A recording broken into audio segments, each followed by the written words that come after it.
$250,000 or a half, and how big a hurdle? Internet levies, can red and blue make peace? Voter ID, ballot security, or something else? And guns on campus, who would carry? Arkansas Week, next.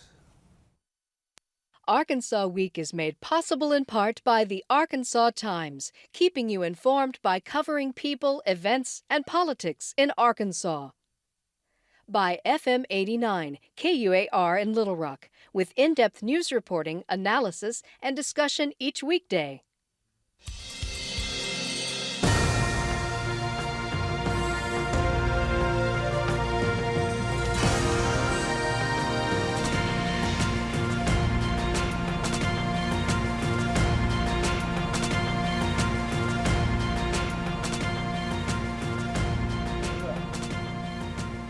Hello again, everyone. Thanks for joining us for Arkansas Week. Torts, courts, guns, the whole gamut in 1/2 hour. Steve Bronner joins us, an independent journalist, and Ernie Dumas, also an independent and columnist for Arkansas Times. Steve will begin with the General Assembly, of course, with the General Assembly.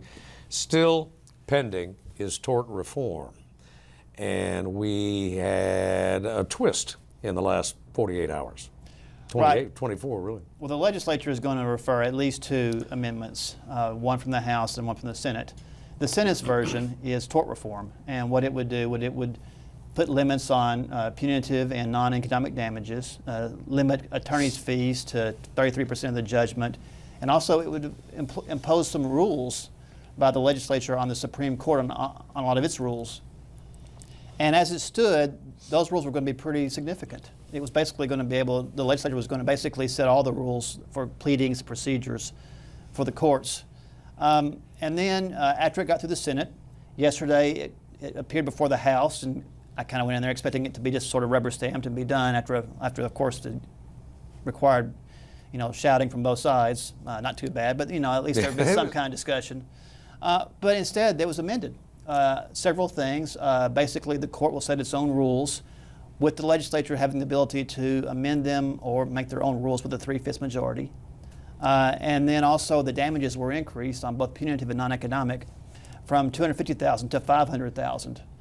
They probably had the votes to do it without these, but it allayed some of the committee members' concerns, and it got through. So now it goes to the full House, and after that it has to go. The Senate again has to approve it. The governor does not have to approve anything. This is a legislative thing. Well, let's start with the money aspect of it, and that's the half up from $250,000. Acceptable to the House and acceptable to the Senate. Well, $250,000 was acceptable to the Senate. It got through. So you think probably the $250,000 would have been acceptable, but certainly the $500,000 will have the votes. Artie? We've been seeing this tort stuff for over a decade. Well, we have been seeing it for a long, long time. It's a big issue nationally, particularly with Republicans and a lot of Democrats as well across the country. And this has been a movement for many years to try to restrict the level of damages that can be awarded in these personal injury cases. And in Arkansas, it has a particular interest because, back, I guess, starting in about 2002 or 2000, in that time period, the legislature passed some tort reforms, some pretty significant ones, doing, I don't recall exactly, but probably the kinds of things roughly that's in the current resolution. But there were statutes, and they passed, and they went up to the Arkansas Supreme Court, and in 2 cases, in I think 2009 maybe, and then again in maybe 2011 or 2013, the Supreme Court said no. In each case, I think the court was unanimous in both instances. No, you can't do this. The Arkansas Constitution says that the legislature cannot limit damages. It's kind of a it's in the Declaration of Rights in the Arkansas Constitution. And also, this is a matter for the courts to determine these kind of things. So, any rate, they struck both of those statutes down. I think it's 2 parts of the same statute they struck down. So, at any rate, this is an effort to come back and override the Constitution. So, in effect, by amending it, they'll amend the Declaration of Rights, the fundamental rights of the Arkansas Constitution. So, and that will take care of it. It'll bypass the courts almost entirely.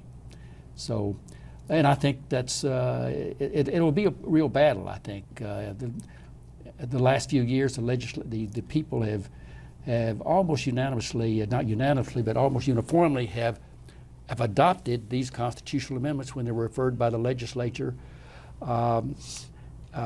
Sometimes amazingly, lopsided margins for questions that you would think that the voters would never approve, but they did. So I think this will be a big battle because the people who are particularly the kind of the nursing home, anti-nursing home lobby, I guess, is pretty strong. I think there'll be a big battle over this in the election 2 years from now. Well, I think it will be the battle in 2 years. I mean, the governor seems pretty secure. I don't see how the Democrats could put up much of a fight in that race. The down ballot races won't be that interesting. Seems like there's little chance that the congressional races will be that interesting. There won't be a presidential race on the ballot. This could be the thing that we're all talking about 2 years from now. There will be a lot of attention because there's so much money at stake. You will have the Chamber of Commerce and its associated allies trial lawyers will be pouring money on one side. Yeah. The trial lawyers who are seeing their contingency fees limited will certainly come up with the money to present the other side. In fact, we're already seeing television ads right now about this issue from the lawyer side. In fact, so this may be a big issue. That may be the more critical part of that amendment than the restriction on damages, the limits on damages, because if you can restrict the amount of money that people can pay their lawyers, then particularly in class action cases and other just nursing home injury cases, it'll make it very difficult for a lawyer, a trial lawyer, to take these cases if you're just going to get a third of the damage, because some of these cases last for years. They can run out 4, 5, 6 years, and a lawyer invests a huge amount of time and energy in these suits for very little. So often advancing a client, yes, medical expenses. Often these clients are penniless. They can't pay them anything, and so there's no incentive to take that case and to devote your life for the next couple of years to a case where you're not going to get any kind of recovery. So this will I think significantly reduce the number of lawsuits, personal injury cases, class action cases, if indeed it passes. I mean, that's the idea, I think, of it. Right, that's what they're trying to accomplish. That's what they're trying to accomplish. It's reduced and produce. Really made no bones about it. Right, the supporters say we need a more stable, predictable environment in order to operate. This is how we need to attract businesses to the state, help our current businesses expand. Opponents say, well, these are not the kind of people we want to come into Arkansas if they're going to flout our standards.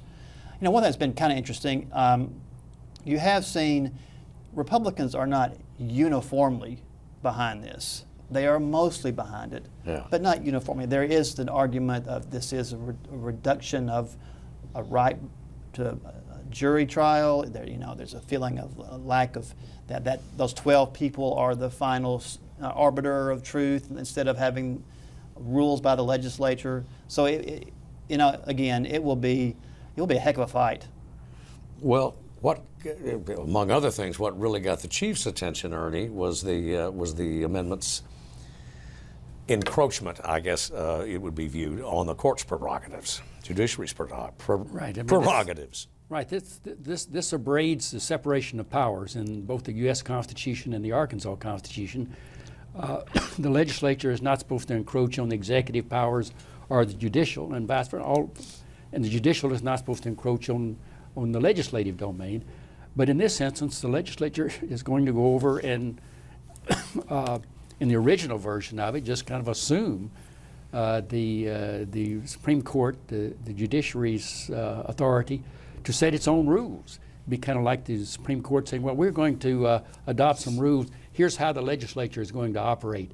Here are the parliamentary procedures that will be followed in the Arkansas legislature. So this is somewhat the same thing, although in the past the legislature has from time to time embrace some of the powers, rulemaking powers of the courts. But so this breaks with the traditional separation of powers, both at the state and federal levels. We could go on, but let's go on to something else, and that's internet taxation. Steve, this looked like and probably the momentum still is there, but a lot of people thought this would be a done deal by the time this broadcast went on the air. No. Well, a lot of things are not a done deal that look like they were going to be a done deal at this point. There's a lot of things that are up in there. This is another one of them. The idea of requiring out-of-state companies to collect sales tax. By law, we are all supposed to pay sales tax on the things that we buy online. Very, very few Arkansans actually take the time to save their receipts all year long and then write a check to DFNA at the end of the year, then paying their sales tax. So, there is a law in the book, or a bill in the works that would require out-of-state companies vendors to collect sales tax, and right now it's stuck. There was in one way it got stuck because Democrats on the House Revenue and Taxation Committee, the only committee where they have at least a 50-50 split, said that they wanted some of that money to go towards spending priorities. It did not get through committee. It failed by one vote, not surprisingly. The governor wants that money to be spent to offset any kind of tax decreases and not extra spending. And of course, you're going to also have those who are opposed to anything that smells like a new tax at all, even though it's an existing tax. It's just making it possible to enforce it. So this one has a ways to go. They've been arguing about this in Congress forever. Representative Steve Womack from the 3rd District in Arkansas has been trying to pass the Marketplace Fairness Act nationally for years and hasn't had any luck with that. So this is a very, very difficult issue. It looks like it feels like a new tax, even though it's not a new tax, but any new tax is going to have a tough time. Yeah, one aspect of this, Ernie, is the earmarking or the dedicating of monies, or that's what is at issue on the Democratic side. This earmark or dedicating certain funds for specific purposes other than just putting them in the general revenue fund. Well, that's the central issue. I think without that question about how you're going to distribute the income from those sales taxes, that's the big question. I think is what are we going to do with this money? It's going to they're estimating $30 to $100 million a year in additional revenue, which is not very much. When you look at the revenues of $4.5 or $5 billion a year, this is not much money. But the governor and most Republicans, I think, want to use that to offset income tax cuts. And these Democrats, led by the Majority Leader, Mr. Gray from Augusta, McCrory, he wants to use part of it for early childhood. And some for other, I think, to fill the gap on disabled children. They have a shortage of beds and so forth, I guess, for those youngsters. So they want to offset those kinds of things with this money. So that's the big fight. I'm going to have to acknowledge that I'm a scofflaw myself. I order things online, and I don't think I've ever paid any sales tax, and it's owed. So we're violating the law when we don't pay those sales taxes now.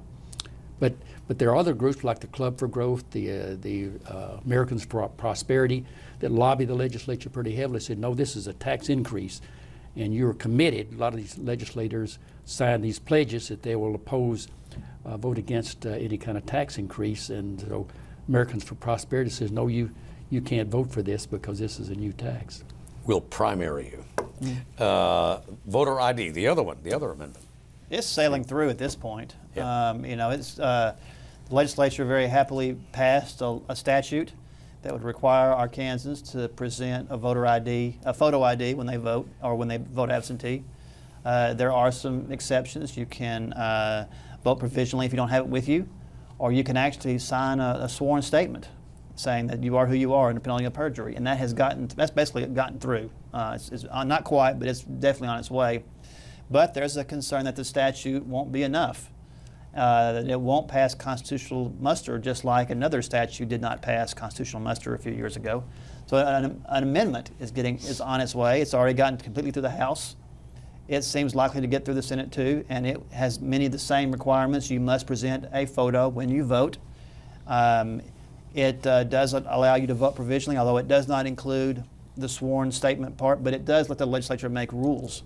So that one has been less controversial. Democrats have gone against it. Some outside the legislature have said this is unnecessary. It will lead to disenfranchisement of some voters. Nonsense, set of supporters that will give you a free ID if you want one. So right now, I mean, we're going to vote on either 2 or 3 amendments. And I mean, it's going to be tort reform and voter ID for one, but voter ID is for sure getting through. One of the most contentious things, both at the state and at the national level, particularly at the national level, not for the first time this session has, or this isn't the only piece of legislation that's been described as a solution in search of a problem. And the division is also sharply or mostly along partisan lines. Well, supporters say this is, it's true that there are, I mean, undoubtedly there's just not a lot of cases of voter impersonation out there. Supporters say, well, that's because it's not studied. There's no tracking system. The sponsor of the law, of the bill, not the amendment, but the bill has argued that there's a lot of distrust now among American voters that the process is still fair and works, and so this is a way to rebuild that trust. But opponents say that, again, you can't point to a whole lot of cases of voter impersonation, but what you can point to is in 2014 you had a lot of people turned away because they didn't have an ID.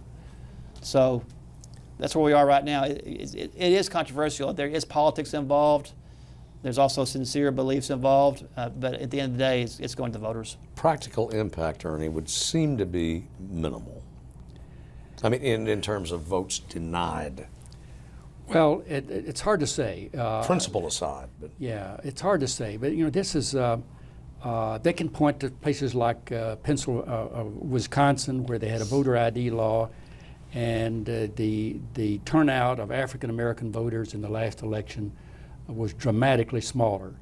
So a lot of people saying, well, it was because of the voter ID, and that it does have this voter suppression effect. And the Democrats always say across the country, that's what it's all about. It's an effort by Republicans to suppress the votes of some Democratic-leaning voters, principally African Americans and elderly voters who may not have a driver's license or a visa. So that's the big issue for Democrats. It's an effort to suppress votes. But this goes way back. This is an old issue going back actually more than a century. And it's Republicans and Democrats each trying to use the voting system to suppress the other side's vote. And this issue goes back to Reconstruction, when the Republicans were in charge, and they tried to get pass rules to say that you cannot, if you go to the polling place, you have to sign an affidavit saying that you did not support the Confederacy. You were not involved with the Confederacy. And the court said you can't do that. And so it's in the Constitution now that there are certain provisions that you have to do this to be able to vote. And the Constitution says you can't enlarge on those. And so that's what the Arkansas Supreme Court said 2 years ago in 2014, when a similar law was, when the legislature passed virtually the same act, requiring a photo ID in most cases. But the Arkansas Supreme Court said, no, you can't do that. The Arkansas Constitution says you cannot enlarge upon the requirements for voting that are laid out in the original Constitution and in the Voter Registration Amendment of 1964. So what this does, and if they pass the statute, it will be unconstitutional as well, although the Arkansas Supreme Court has changed since 2014 pretty dramatically. And so they're hoping that even a statute the new court might look at it differently. They'd have to throw out the precedent. So that's going to be the big. It's going to be a big fight, and in the general election as well. Although I think I think Steve's right. It'll probably carry pretty handily with the voters. And here's the other biggie, or another biggie: guns. Sooner or one way or the other, Steve, somebody on more people on campuses, college campuses, it would appear, are going to be packing.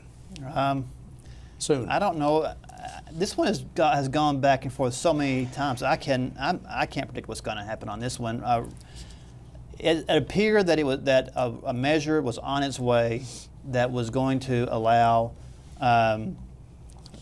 people on campus, faculty and staff, to carry weapons if they had a concealed carry permit. Then on the Senate floor, Senator Jeremy Hutchinson added an amendment that would have required training on the parts of the faculty and staff to carry their weapons. And then there was a compromise that would have allowed anyone above age 25 to carry a weapon, because the sponsor of the bill, Charlie Collins from Fayetteville, said, well, if you limit anyone with a permit. If you limit it so much, then there'll be very few people with a weapon on campus. So we had, it seemed like it was on its way. The requirement was over 25, concealed carry permit plus 16 hours of training in an active shooter situation. And then the NRA said, not good enough. And when the NRA said, we're opposed, all of a sudden that changed everything. And yesterday on the Senate floor, it stopped. And so the NRA says, we don't want, this is too much. We don't like we don't like the age limit. We don't like the training. They want 21, concealed carry permit, no extra training. And so at the moment, no Republican legislator wants to get on the wrong side of the NRA in Arkansas. At the moment, it is awaiting the next step, which will appear Monday. But we'll see.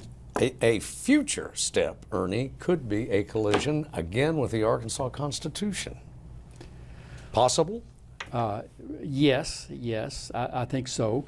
The Arkansas Constitution, Amendment 33, which is called the Fulbright Amendment, back when J. William Fulbright, a former football star, was made president of the University of Arkansas, and the governor at the time was an enemy of the Fulbright family, Governor Adkins, and so he altered the Board of Trustees at the University of Arkansas and had him fired. So the voters of Arkansas approved a constitutional amendment the next session, saying that the legislature and the governor cannot alter the governing powers of the boards of trustees of all the colleges and universities in the publicly supported colleges and universities in Arkansas. So that's the law now, so that the board of trustees of any institution is the law. They determine what happens on that campus. That's their prerogative under the Arkansas Constitution.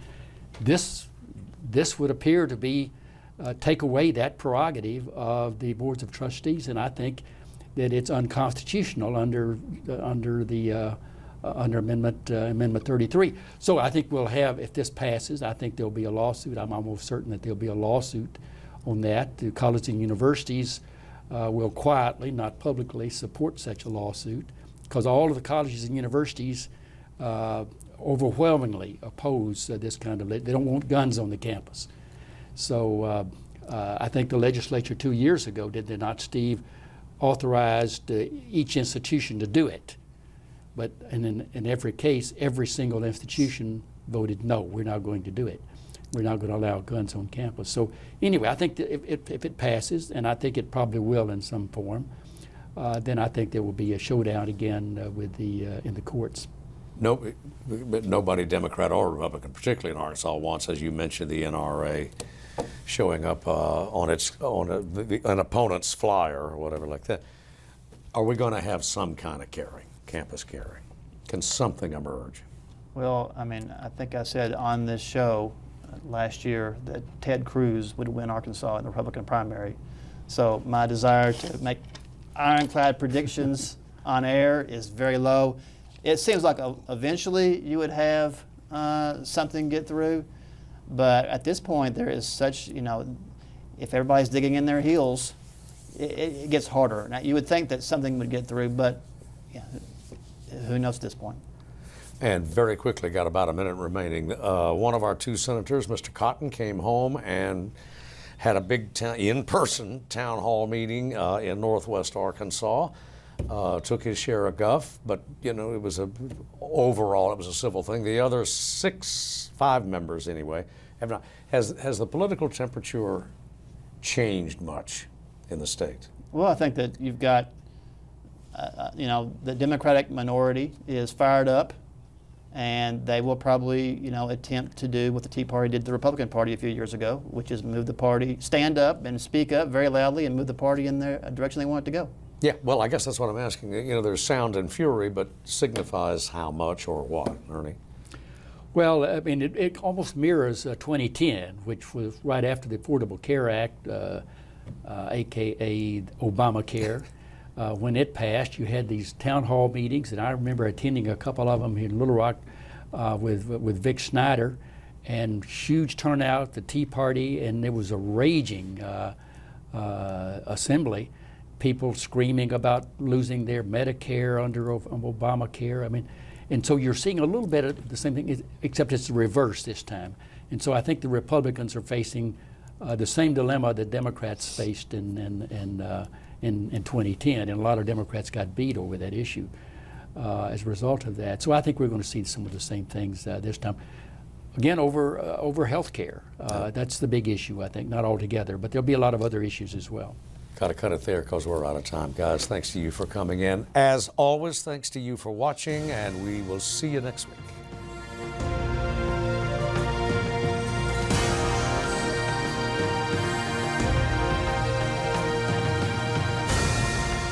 Arkansas Week is made possible in part by the Arkansas Times, keeping you informed by covering people, events, and politics in Arkansas.